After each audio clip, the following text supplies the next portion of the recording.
الرحمن الرحیم۔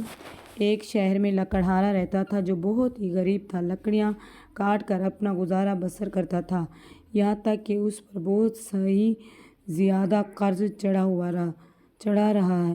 ایک دن اس نے اپنی بیوی سے کہا کہ کیوں نہ میں کسی دوسرے شہر جا کر محنت کروں، کوئی کام ڈھونڈوں تاکہ ہمارا قرضہ اتر سکے، ہمارے حالات بہتر ہو جائیں۔ بیوی نے کہا اگر آپ کی یہی مرضی ہے تو میں آپ کے لیے دعا کروں گی، خداوند کریم ہماری مدد فرمائے گا۔ اس کا شوہر دوسرے شہر گیا، اس نے بہت کام ڈھونڈا لیکن اسے کوئی روزگار نہ ملا۔ پھر وہی لکڑہارا کاٹ کر گزارا کرتے رہے۔ یہ چاہا کہ کچھ پیسے جمع کر لوں اور اس کے بعد اپنے وطن جاؤں گا، لیکن اس کی بیوی دن رات روتی رہتی تھی۔ جب گھر میں کچھ بھی نہ بچا کھانے کے لیے تو وہ شہر کے وزیر کے گھر آئی اور کہا کہ میں غریب ہوں، لاچار ہوں، مجھے اپنے گھر میں تھوڑی سی جگہ دے دو، میں تمہارے گھر کا سارا کام کر لوں گی، اس بدلے میں تجھے دو وقت کا کھانا دیا کریں۔ وزیر نے اپنی بیوی سے کہا کہ اسے گھر میں رکھو اور نوکروں کے ساتھ کوئی کام سمجھا دو۔ وہ مجبور عورت وزیر کے گھر کام کرتی رہی، اپنے شوہر کے لیے دعا بھی مانگتی رہی۔ دن مہینوں میں بدل گئے، مہینے سالوں میں بدلنے لگے، لیکن اس کا شوہر نہ آیا۔ ایک رات وہ روتی روتی سو گئی تو اس عالم خواب میں دیکھا کہ اس کے خواب میں امام جعفر صادق اللہم صلی علی محمد وعلی محمد آئے۔ وہ عورت دیکھ رہی تھی کہ امام جعفر صادق علیہ السلام کہہ رہے ہیں کہ اے لوگو بتاؤ آج چاند کی تاریخ کون سی ہے؟ تو امام کے ساتھی جو امام کے چاہنے والے تھے ان میں سے کسی نے کہا کہ آج 22 رجب ہے۔ تو امام علیہ السلام نے فرمایا لوگو یاد رکھو جو کوئی ہمارے چاہنے والا ہو اس رات خلوص دل سے ہماری نظر دلائے اور اللہ سے ہمارے صدقے کوئی دعا مانگے تو اللہ وہ دعا رد نہیں کرتا۔ بس یہ سننا تھا کہ عورت کی آنکھیں کھل گئیں، فجر کا وقت تھا، اس نے توجہ کی تو وہ رات 22 رجب کی تھی۔ وہ صبح اٹھ کے امام جعفر صادق علیہ السلام کی نیاز کی جستجو میں لگ گئی۔ اس نے نیاز بانٹنا شروع کی کہ یہ عمل چل ہی رہا تھا۔ وہ نیاز بانٹ ہی رہی تھی کہ وہاں دور جو اس کا شوہر ہے بے وطن وہ لکڑیاں کاٹ رہا تھا۔ لکڑیاں کاٹتے کاٹتے اس نے جیسے ہی ایک کلہاڑا درخت کو مارا، درخت جیسے ہی زمین پر گرا تو درخت کی جڑوں میں ایک خزانہ چھپا ہوا تھا۔ وہ خزانہ دیکھ کے خوش ہونے لگا اور اللہ کا شکر ادا کرنے لگا۔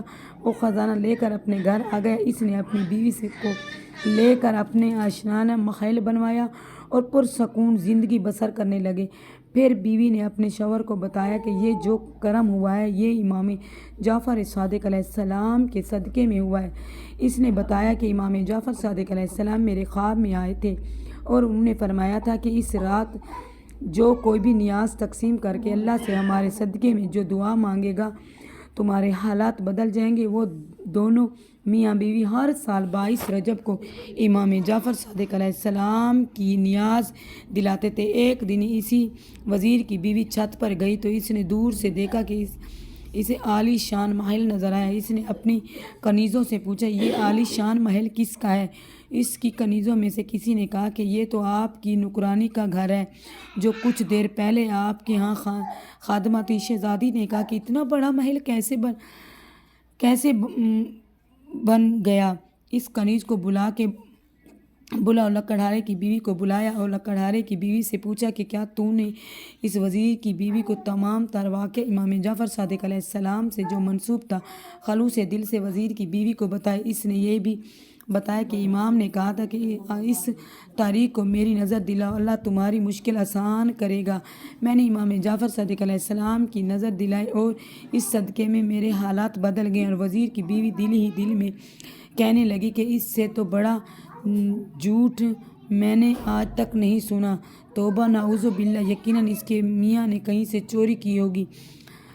اور اب یہ کہانی بتا رہی ہے کہ وہ عورت چلی گئی لیکن وزیر کی بیوی کے دن بدل گئے۔ اچانک سے جو نائب وزیر کے لیے حسد رکھتے تھے اس نے بادشاہ کو اکسانا شروع کر دیا۔ بادشاہ نے وزیر کو بلا کے اس سے پورا حساب مانگا۔ وزیر صحیح طرح مکمل حساب نہیں درج آیا تو نائب وزیر نے کہا کہ بادشاہ سلامت، میں نے آپ سے کہا تھا نا، یہ آپ کی پیٹھ پیچھے آپ کو نقصان پہنچاتا ہے۔ بادشاہ کو جلال آیا اور بادشاہ نے اس وزیر کو نکال دیا اور کہا کہ اب تم حکومت کے محل میں نہیں رہو گے، جاؤ اپنے لیے کوئی اور کام ڈھونڈو، تمہارے شہر سے چلے جاؤ۔ وزیر اپنی بیوی کو لے کر شہر سے باہر جا ہی رہا تھا کہ راستے میں انہیں ایک بہت زیادہ بھوک لگی۔ انہوں نے ایک تربوز خریدا اور اسے ایک رومال میں باندھ لیا اور دل ہی دل میں کہنے لگے کہ کہیں سے ساحل کنارہ بیٹھ کے ہم یہ تربوز کھا لیں گے۔ وہاں بادشاہ کا بیٹا جو کہ شکار پہ گیا ہوا تھا، وہ صبح سے شام تک گھر نہ پہنچا۔ نائب وزیر نے کہا کہ بادشاہ سلامت، مجھے لگتا ہے کہ جس وزیر کو آپ نے نکالا ہے اسی وزیر نے آپ کے بیٹے کو بھی کوئی نقصان پہنچا دیا ہوگا۔ بادشاہ کو غصہ آیا اور بادشاہ نے اپنے سپاہیوں کو بھیجا کہ جاؤ دیکھو کہ اس سابقہ وزیر کو، اس کی بیوی کو میرے سامنے پیش کرو، اگر اس نے میرے بیٹے کو نقصان پہنچایا ہے تو میں انہیں نہیں چھوڑوں گا۔ سپاہیوں نے اس وزیر کو ڈھونڈا اور سابقہ وزیر کو پوچھا کہ بتاؤ کہ شہزادہ کہاں ہے؟ اس وزیر نے کہا کہ مجھے کوئی معلوم نہیں ہے، مجھے کیا معلوم، بس اس وزیر اور اس کی بیوی کو بادشاہ کے سامنے پیش کیا گیا۔ بادشاہ نے پوچھا یہ رومال میں کیا باندھا ہوا ہے؟ اس نے کہا کہ تربوز ہے۔ بادشاہ نے کہا کھولو۔ جیسے ہی رومال کو کھول دیا گیا تو اس میں دیکھا کہ شہزادے کا کٹا ہوا سر تھا اور شہزادے بادشاہ کی آنکھوں میں خون اتر آیا۔ بادشاہ نے حکم دیا کہ اس وزیر اور اس کی بیوی کو قید کرو، صبح اس کے سر کو تن سے جدا کر دیں گے۔ وزیر روتا ہو رہا، میں نے کچھ نہیں کیا، لیکن بادشاہ نے کچھ بھی نہ سنا، انہیں قید خانے میں ڈال دیا گیا۔ قید خانے میں دونوں میاں بیوی روتے رہے اور وزیر نے کہا کہ اچانک سے یہ اتنا کچھ برا کیوں ہو گیا ہے؟ میرے ساتھ یقیناً مجھ سے کوئی گناہ ہوگا جس کی وجہ سے مجھے یہ سزا مل رہی ہے۔ اتنے میں وزیر کی بیوی روتے روتے کہنے لگی کہ گناہ تم سے نہیں مجھ سے ہوا گا۔ تمہیں یاد ہے کہ ہمارے ہاں ایک نوکرانی تھی جو کچھ عرصے پہلے ہمارے پاس کام میں آئی تھی، آج وہ شہزادی کی طرح رہتی تھی۔ میں نے اس سے پوچھا کہ یہ پیسہ، یہ دولت کہاں سے آئی ہے؟ اس نے مجھے بتایا کہ امام جعفر صادق علیہ السلام میرے خواب میں آئے، اللہم صلی علی محمد وعلی محمد، خواب میں آئے اور انہوں نے کہا کہ ہماری نظر دو، ہمارے صدقے میں دعا مانگو، اللہ تمہارے حالات بدل دے گا۔ میں نے اس کی بات کا مذاق اڑایا، یقین نہ کیا اور دل ہی دل میں نے کہا کہ یہ کتنا بڑا جھوٹ بول رہی ہے۔ میں نے اس کی بات کو جھوٹا سمجھا، تب سے ہمارے حالات بدل چکے ہیں۔ وزیر نے کہا کہ اے بدبخت عورت، اس سے بڑا گناہ کیا ہوگا؟ تم نے تو امام علیہ السلام کے معجزے پہ شک کیا، توبہ کرو، امام علیہ السلام سے معافی مانگو۔ اب دونوں روتے رہے اور توبہ کرتے رہے، معافی مانگتے رہے، یہ دعا کی کہ اے میرے اللہ، اگر ہم کو قید سے رہائی مل گئی تو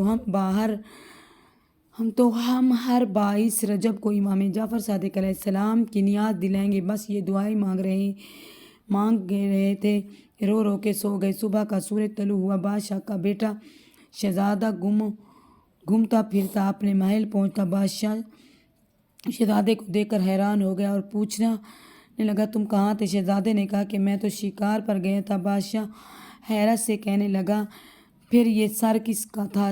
جاؤ وزیر اس کی بیوی کو بلاؤ۔ چونکہ دونوں کو بلایا گیا اور انہوں نے تمام تر واقعہ بادشاہ کی گوشوں کو سنایا اور بادشاہ نے امام جعفر صادق علیہ السلام کا نام سنا تو بادشاہ نے بھی آج سے ہر 22 رجب کو جہاں جہاں میری سلطنت ہے وہاں امام جعفر صادق علیہ السلام کی نیاز دلائی جائے گی۔ اور وزیر کو اس کے عہدے پہ قائم کر دیا گیا اور نائب وزیر کو محل سے نکال دیا گیا۔ جامعہ فاطمہ الزہرا، اللہم صلی علی محمد وعلی محمد۔